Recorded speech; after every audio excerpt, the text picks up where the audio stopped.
Welcome student, lesson planner YouTube চ্যানেলে তোমাদেরকে আরো একবার স্বাগত। আমরা আগের দিন ধাতুবিদ্যা শুরু করেছিলাম এবং আজকে আমরা তার পরবর্তী অংশটুকু দেখে নেব। আজকে আমরা শিখবো হচ্ছে মূলত খনিজ ও আকরিক। ও খনিজ ও আকরিকের পরে আমরা আরেকটু জিনিস আজকে শিখব।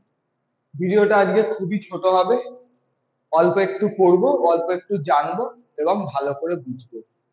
ঠিক আছে? তো খনিজ বা আকরিক দুটোই তোমাদের এমন একটা শব্দ, একটু গুলিয়ে যেতেই পারে যে খনিজ কি আর আকরিক কি। আকরিক হচ্ছে এমন একটা পদার্থ যেখান থেকে সেই ধাতুকে খুব সহজে আমরা পাই।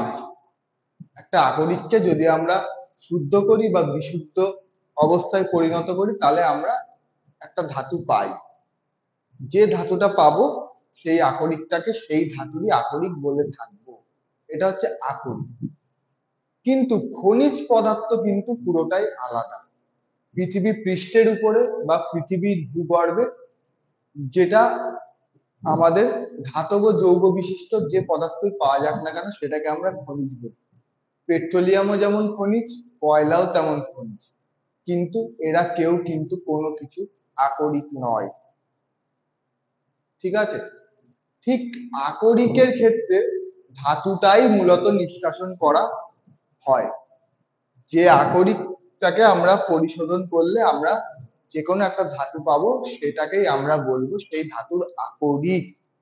তাহলে আকরিক আর ধাতু খনিজ তোমরা বুঝতে পারলে আশা করছি। তো প্রথমেই আকরিক আর খনিজের আমরা পার্থক্যটা দেখে নিই। খুব একটা ইম্পর্টেন্ট নয়, কিন্তু জেনে রাখাটা খুবই দরকার। প্রথমেই দেখো, আমি দুটো কলাম করেছি খনিজ আর আকরিক। তাহলে সংজ্ঞাটা আমি দিয়ে দিলাম খনিজ আর আকরিকের। এই সংজ্ঞাটা তোমরা প্রথমে লিখবে, যেটা আমি দেখো নিচে লিখেছি।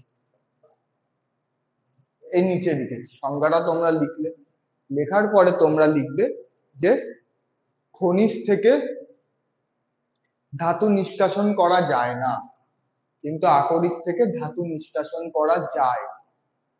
খনিজ থেকে অপদ্রব্যগুলি সহজে দূর করে দেয়া যায় না, কিন্তু আকরিক থেকে অপদ্রব্যগুলি সহজে দূর করে দেওয়া যায়। সমস্ত খনিজ আকরিক নয়, কিন্তু সব আকরিক খনিজ। এখান থেকে একটা প্রশ্ন হতে পারে যে সব আকরিক খনিজ কিন্তু সব খনিজ আকরিক নয় কেন, ব্যাখ্যা করো। কোনোদিন পরীক্ষায় আজ পর্যন্ত আসেনি, কিন্তু আসতেই পারে। ঠিক আছে? তার কারণ ব্যাখ্যা সব আমি তোমাদেরকে 2 মিনিটের মধ্যে বুঝিয়ে দিচ্ছি। নিজেরা গুছিয়ে অবশ্যই লিখতে পারে। উদাহরণ কি? আকরিকের উদাহরণ হচ্ছে হেমাটাইট, রেড হেমাটাইট। নর্মাল উদাহরণ, দুটোই আমি লোহা দিয়ে বুঝিয়েছি, তার সংকেত হচ্ছে Fe2O3। আর খনিজের ক্ষেত্রে উদাহরণ হচ্ছে আয়রন পাইরাইট, পাইরাইট Fe2S। ঠিক আছে? তাহলে এই খনিজ আর আকরিকের পার্থক্য জ্ঞান। তাহলে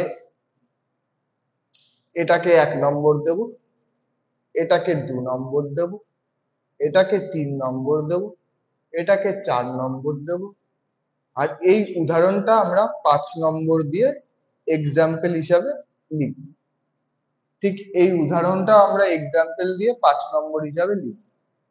তাহলে এটাকে 1 নম্বর দেব, এটাকে 2 নম্বর দেব, এটাকে 3 নম্বর দেব, এটাকে 4 নম্বর, এটা 5 নম্বর এক্সাম্পল। তাহলে এই হচ্ছে আমাদের আকরিক ও খনিজ। আশা করছি তোমরা বুঝতে পেরেছো। আজকের ভিডিওটা ছোট হবে, কারণ অল্প একটু জিনিসই আমি তোমাদের পড়াবো আজ। পরের দিন তোমাদের মেন যে জিনিসটা আছে এই ধাতুবিদ্যায় সেইটা শুরু করবো। সেই জন্য আজকের ভিডিওটা একটু ছোট হবে। ঠিক আছে? কিন্তু প্রতিটা জিনিস ইম্পর্টেন্ট, এখানে এই ভিডিওর প্রতিটা জিনিস ইম্পর্টেন্ট। তাই ভালো করে মন দিয়ে জানো বা বোঝো। এবার দেখো, কিছু খনিজ পদার্থ আমি লিখেছি এবং তাদের আকরিক লিখেছি। এখানে প্রতিটা জিনিস মুখস্থ করতে হবে, কিচ্ছু বাদ দেওয়া যাবে না, প্রতিটা জিনিস মুখস্থ করতে হবে। ঠিক আছে? সব থেকে গুরুত্বপূর্ণ গুলোর তলায় আমি দাগ দিয়ে দিয়েছি, এবং এইগুলোই হচ্ছে এই ধাতুর মেন আকরিক। মূলত এই আকরিক থেকেই আমরা এই জিনিসগুলো পেয়ে থাকি। যেমন অ্যালুমিনিয়ামের ক্ষেত্রে বক্সাইটের সংকেত কি Al2O3.H2, একদম অ্যালুমিনিয়াম মূল আকরিক বক্সাইট Al2O3.H2, এই হচ্ছে অ্যালুমিনিয়াম। ঠিক ঠিক এই H2টা যখন দুটো হয়ে যাবে তখন সেটা বক্সাইট থেকে হয়ে যাবে গিপসাইট। এটাও কিন্তু অ্যালুমিনিয়ামের একটা আকরিক। ঠিক আছে, এইভাবে এই জিনিসগুলো মনে রাখবে যে বক্সাইটের সঙ্গে Al2O3.H2, তাহলে গিপসাইট হবে Al2O3.2H2, মিটে গেল। ঠিক আছে, আবার দেখো ডায়াসপারের সংকেত কিন্তু বক্সাইটের সংকেতের সঙ্গে সেম, পরিমাণ এদিক ওদিক পাওয়া যায় বলে দুটোর নাম আছে। আর হচ্ছে ক্রায়োলাইট Al(F3.NaF) অথবা Na3Al(F6), এই হচ্ছে আমাদের অ্যালুমিনিয়ামের বিভিন্ন আকরিক। বোঝানোর এখানে কিছু নেই, তোমরা মুখস্থ করবে, এখানে মুখস্থ ছাড়া কিছু কর। জিঙ্ক, জিঙ্ক কোথা থেকে আসছে? জিঙ্ক আসছে জিঙ্ক ব্লেন্ড বা ব্ল্যাক জ্যাক থেকে। এই নামটা দিতেই পারে যে ব্ল্যাক জ্যাক কিসের আকরিক। তোমরা বলবে মা ব্ল্যাক জ্যাক কোথায় ছিল, কিন্তু জিঙ্ক ব্লেন্ডের নামই হচ্ছে ব্ল্যাক জ্যাক। আর এই জেডএনএস হচ্ছে আমাদের সেই ব্ল্যাক জ্যাক বা জিঙ্ক ব্লেন্ড। আর একটা কি আছে, জেডএনএস গেল, আর একটা আছে ক্যালামাইন। এই ক্যালামাইনটাও খুবই ইম্পর্টেন্ট, এই ক্যালামাইনটাও খুবই important. Zn CO3, Zn CO3। ঠিক আছে, তাহলে আমরা অ্যালুমিনিয়াম জানলাম, আমরা জিঙ্ক জানলাম। এবার চলে আসছি আমরা লোহাতে। লোহার একটা আকরিক আমি বলেছি রেড হেমাটাইট Fe2O3, আর একটা যেটা আছে তার সংকেত হবে Fe3O4, তার নাম আমাদের ম্যাগনেটাইট। ঠিক আছে, Fe3O4 তার নাম হচ্ছে ম্যাগনেটাইট। তাহলে রেড হেমাটাইট আর ম্যাগনেটাইট একদম ইজি সংকেত। রেড হেমাটাইট হচ্ছে Fe2O3 আর ম্যাগনেটাইট হচ্ছে Fe3O4। এই লাস্ট এন্ড ফাইনাল হচ্ছে কপার। কপার হচ্ছে কপার পাইরাইটিস বা চ্যালকোপাইরাইটিস। এই দুটো খানিকটা এক হলেও সংকেত একটু আলাদা। ঠিক আছে, সংকেতটা দেখো CuFeS2 আর এটা হচ্ছে Cu2S.Fe2Se3। এই হচ্ছে কপার পাইরাইটস আর চ্যালকোপাইরাইটস, এই দুটোই কিন্তু মূল আকরিক, কপারের মূল আকরিক। ঠিক আছে, আর হচ্ছে আমাদের কপার গ্ল্যান্স বা চ্যালকোসাইট, এটাও কিন্তু খুবই ইম্পর্টেন্ট। বেশি না, অ্যালুমিনিয়ামের মাত্র 4টে আকরিক, আর বাকি যে লোহা জিঙ্ক আর কপারের দুটো করে মুখস্থ করে ফেলবে, পরীক্ষায় শর্ট প্রশ্ন হিসেবে আসতেই পারে। যে CuS কে আমরা কি বলি? চ্যালকোসাইট। এটা কি, আকরিক না খনিজ? একটি খনিজের নাম লেখো এবং সেই একটি খনিজের উদাহরণ দাও, সরি একটি আকরিকের নাম লেখো।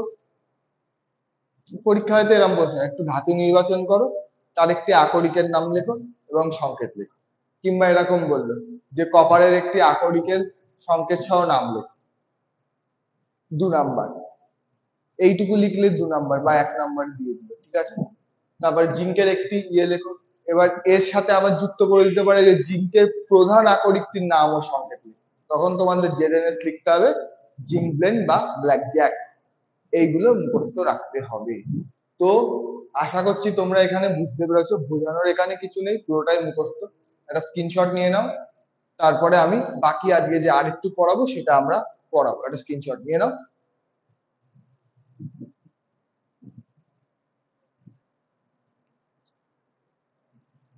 আচ্ছা, আজকের ভিডিওটা এখানে এই পর্যন্তই থাক, কারণ পরেরটুকু যেটা আছে সেটা তোমাদের পরের দিন আরেকটু জিনিসের সাথে বোঝালে হয়তো বেশি ভালো হবে। তো এই ভিডিওটা হয়তো খুব অল্প ছোট হয়ে গেল, কিন্তু তোমাদের ভালোর জন্যই আমি আজকে আর কিছু পড়াচ্ছি না। তো আশা করছি ভিডিওতে বোঝার কিছু নেই, এই একটা শীট তোমরা একটু মুখস্থ করে নেবে। ঠিক আছে, তো ভিডিওটা ভালো লাগলে তোমরা লাইক করো এবং তোমার বন্ধুদের মধ্যে ছড়িয়ে দিও। আর যদি এইটুকুতেও কোথাও কারোর কোনো বুঝতে অসুবিধা থাকে তাহলে সেটা আমাকে কমেন্ট বক্সে কমেন্ট করে জানিও, আমি সেই সমস্যার সমাধানের চেষ্টা করব। এখান থেকে শুধু পড়ার মতো আছে ওই 4টে নিচে আমি যেটা লিখেছিলাম আকরিক গুলির নাম এবং সংকেত, খুবই ইম্পর্টেন্ট। কোনটা আকরিক কোনটা খনিজ এটা জানতে হবে।